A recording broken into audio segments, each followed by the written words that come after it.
I've just pulled off our protective coating off a piece of gallery glass. It's coated. There's a place that indicates where you pull nice and slowly, and we get to this point. On the back, there is a claw, a clip. It comes with some tape. So you want to pull the tape off, have two pieces, and one of them, you will find the center of the print from the clip.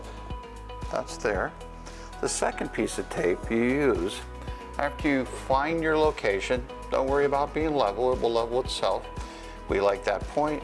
We put a piece of tape right here, and then we know from that you come down about 1.5 inches down, take your thumbs, doesn't have to be perfect, that's what's nice about this.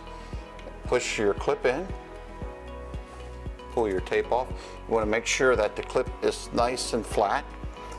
Then you would you find the clip with your finger, touch it, then you'll find those two. Don't release it until you make sure it's hooked, and your gallery glass is hung back.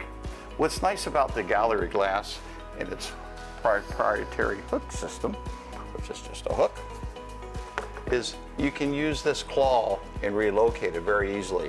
What you don't want to do is pull from the bottom. You just nudge the top a little, come straight out, and you just have two little holes. Then you start the process over again. You like it there, you press it in with your thumbs. If you're having a problem, you can tap, but just tap the corners. They're designed to be pushed in with your thumb, nice and flat. And you grab your artwork again, you fill the back of that with your finger, and you can kind of let those two meet each other. Don't release it till you know it's hung, level it up, and have some coffee.